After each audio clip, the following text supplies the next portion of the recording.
सत्कर्म किसे कहते हैं, सत्कर्म का अर्थ क्या है। तब शनकाद ऋषि उत्तर देते हैं, सत्कर्म सूचको नूनम ज्ञान यज्ञ स्मृतो बुधई श्रीमद्भागवतालाप सतुगीतः सुकादिभिः।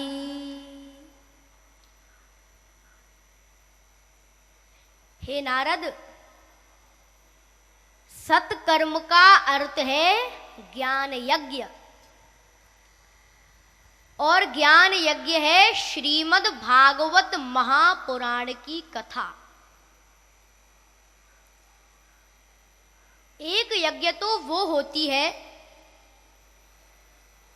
जिसमें कुंड बनाकर, लकड़ी जलाकर तिल चावल जौ की आहुति देते हैं, और वही कुंड, एक कुंड नहीं, वही 100 कुंड हमारे इस भूमि बेली खेल मैदान ठाकुर विलेज कांदिवली पूर्व मुंबई में है। 100 कुंडीय विलक्षण महालक्ष्मी यज्ञ हो रहा है। तो शनकाद ऋषि कहते हैं, एक यज्ञ तो वो होती है जिसमें कुंड बनाकर, लकड़ी जलाकर तिल चावल जौ की आहुति देते हैं, लेकिन ज्ञान यज्ञ में इन कान रूपी कुंडों में कथा के शब्द रूपी आहुति देते हैं। सभी भक्त ध्यान देना, जिस प्रकार हवन कुंड में आहुति देने से लकड़ी जलकर भस्म हो जाती है, ठीक उसी प्रकार इन कान रूपी कुंडों में कथा के शब्द रूपी आहुति देने से अंदर की पाप रूपी लकड़ी जलकर भस्म हो जाती है।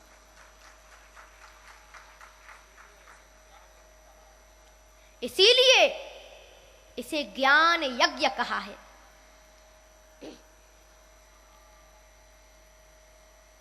आज शनकाद ऋषि कहते हैं, हे नारद, ये ध्यान रहे कि ये ज्ञान यज्ञ ऐसी जगह पर हो जहां लोगों में आपस में प्रेम हो, वही मनुष्यता ना हो, आपस में प्रेम हो। और ऐसा स्थान हरिद्वार में है, गंगा द्वार समीपे तू तटम आनंद नामकम। हरिद्वार में गंगा नदी के किनारे एक आनंद नाम का तट है। यत समीपस्थ जीवानाम वैरम चेतसि न स्थितम। वहां के रहने वाले किसी भी प्राणी में आपस में वैर नहीं है, ईर्ष्या नहीं है। वहां चूहा बिल्ली सांप नेवला साथ साथ रहते हैं। शेर और गाय एक ही घाट पर पानी पीते हैं। और हे नारद, जहां लोगों में आपस में प्रेम हो, ऐसी जगह पर अगर इस ज्ञान यज्ञ को किया जाए तो इस ज्ञान यज्ञ में से आनंद रूपी अमृत प्रकट होता है। जिस प्रकार देवता और दैत्यों ने वैर भाव त्याग कर समुद्र का मंथन किया,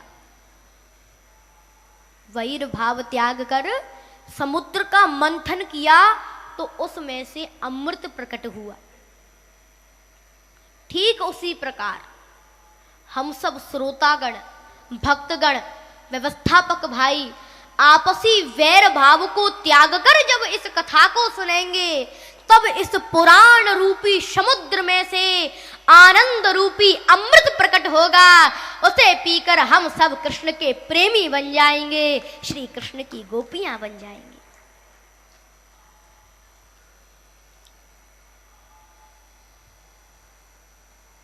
आज नारद मुनि बोले, हे ऋषियों, तो ये कथा हरिद्वार में चलकर आप ही हमें श्रवण करा दो, आप ही मुझे सुना दो।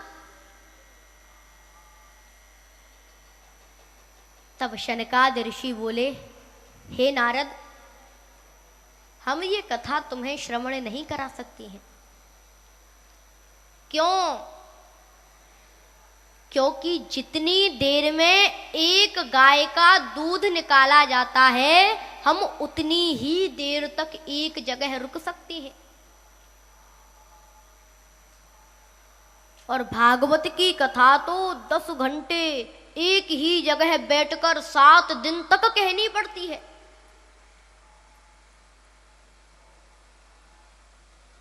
तब नारद मुनि बोले, हे ऋषियों,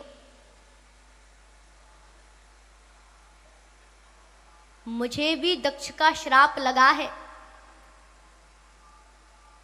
मैं भी एक जगह एक क्षण ही रुक सकता हूं। एक बार नारद जी ने दक्ष के हजारों पुत्रों की शादी नहीं होने दी। उन्हें ज्ञान का उपदेश देकर सन्यासी बना दिया। तब दक्ष को क्रोध आया और दक्ष ने नारद मुनि को श्राप दे दिया कि हे नारद, तुम एक जगह एक क्षण भी नहीं रुक सकती हो। तभी से नारद जी एक जगह एक क्षण भी नहीं रुकते हैं। और नारद जी सनकाद ऋषियों से जो बात कर रहे हैं, एक जगह रुक कर नहीं कर रहे हैं, चलते चलते कर रही है। लेकिन नारद मुनि कहते हैं कि हे शनकाद ऋषियों, अगर मेरे 7 दिन तक एक जगह रुकने से ज्ञान, वैराग्य और भक्ति माता का कष्ट दूर हो रहा है, तो मैं एक जगह रुकने के लिए तैयार हूं। हे सनकाद ऋषियों, अगर मेरे एक जगह रुकने से भारत में भागवत का प्रचार हो रहा है, तो मैं 7 दिन तक एक जगह रुकने के लिए तैयार हूं।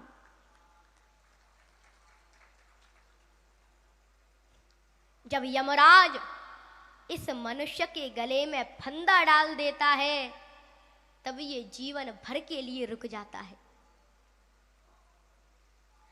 लेकिन मेरे गोविंद के लिए 7 दिन तक का समय निकालने में आनाकानी करता है।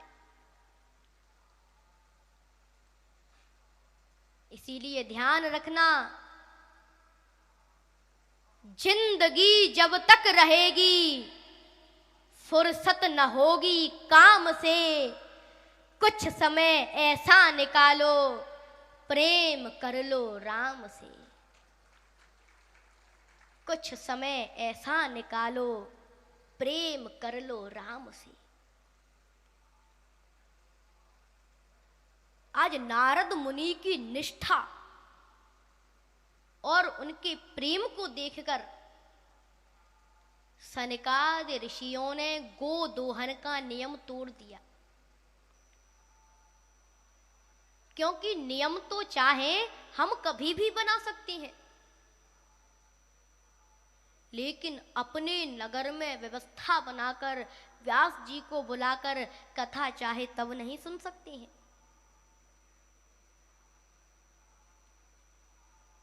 इसीलिए आज सनकाद ऋषियों ने गोदोहन वाला नियम तोड़ दिया और हरिद्वार में गंगा के किनारे आनंद नाम के तट पर आकर नारद मुनि को कथा श्रवण कराने लगे।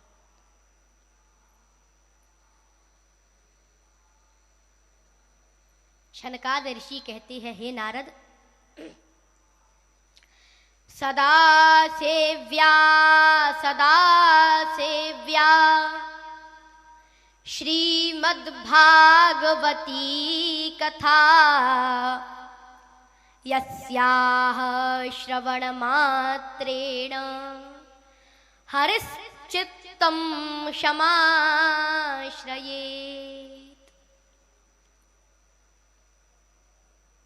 हे नारद, कई लोग समझते हैं कि ये कथा केवल 7 दिन तक होती है,